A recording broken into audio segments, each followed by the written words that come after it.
Hey, my name is Aaron. Today we're going to be showing you the best way to bleed your cooling system on your 350Z or G35 VQ35DE. Be sure to check out z1motorsports.com for all your Nissan Infiniti needs. Let's go ahead and take a look at the tools needed for this procedure. Here we have a spill-free funnel, a 5mm Allen key for the bleeder port, and optional but recommended, we have the Z1 scan tool so you can see the coolant temps.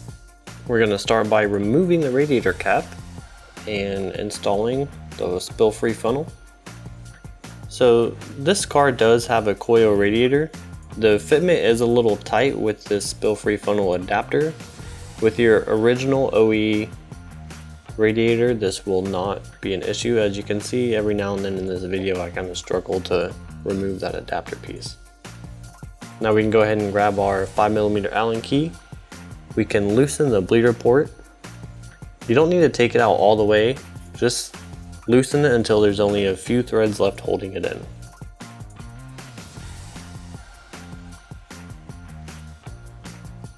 Now once you have that bleeder port open, we are good to add coolant to the system. So this car is completely empty on coolant. It's going to take a while before we see coolant come out of the bleeder port, but just keep an eye on it as you are filling up the funnel with coolant. Don't tighten it as soon as you see coolant. I usually like to let coolant flow out for a few seconds to ensure the best possible chance of getting all the air out of the system. Right. After it's flowed through for a few seconds, we are good to go ahead and tighten down that bleeder port.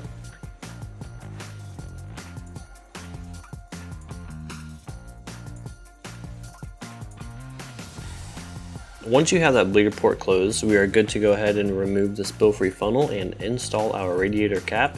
Also, make sure that the coolant reservoir is at the max level. Right, now that we have the coolant system filled with coolant, we are ready to plug up our Z1 scan tool. Turn the ignition on. Do not start the car yet. Once the Z1 scan tool loads up, scroll over to OBD2 and hit enter. Hit auto scan and enter. We are going to wait for it to communicate to the vehicle. Want to hit OK. This is going to take us to the next screen. Scroll down to live data, hit enter. Scroll down to custom list and hit enter again. Then you want to scroll down to engine coolant temperature. You want to select it and then hit OK. And now here we can see the coolant temperature. Right now it is at about 79 degrees Fahrenheit. So at this point we are ready to start the car. We are going to let it warm up to operating temperature. So operating temperature, we like to see the vehicle around 180 to about 190 degrees Fahrenheit. Or others would say operating temperature is when the thermostat opens. According to the service manual, the thermostat should open around 180 degrees Fahrenheit. We're going to turn the heat on full blast. So once the car is up to operating temperature, here I can feel that there's no heat coming out of the vents. And so now this is where we start the bleeding procedure. Once you have the radiator cap on and you have fluid in the system, we are going to hold the accelerator to about 3,000 RPMs for roughly 10 seconds, and then we are going to release the accelerator pedal, let the RPM drop to idle, and then go back up to 3,000 RPMs, hold it there for around 10 seconds again, and then continue doing that about 3 or 4 times. And what this does is this ensures that coolant is flowing through the engine. This is going to get that thermostat open, and is going to give the coolant a proper flow.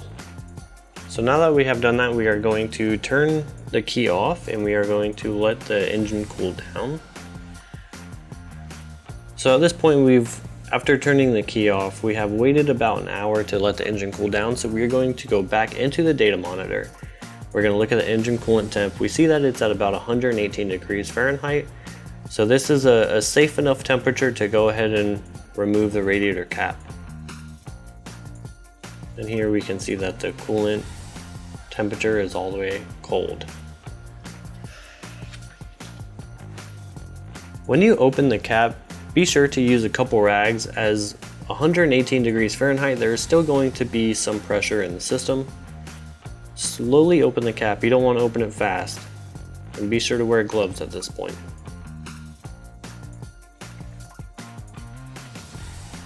Now we are going to grab our spill-free funnel and we are going to install it.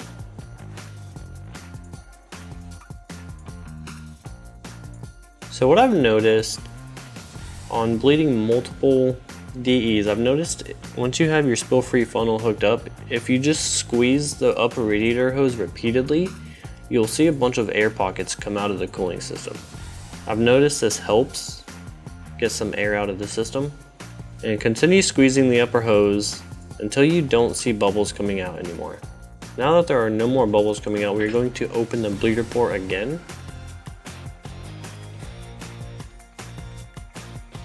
We are going to listen here, and you will hear the air escaping from the system when you have the bleeder port open. And once you see a steady stream of coolant come out, we are now good to go ahead and close that bleeder port.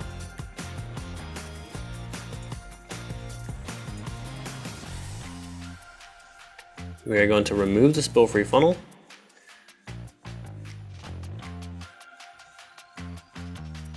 Install the radiator cap. We are going to get back in the vehicle, start it, and get it up to operating temperature again.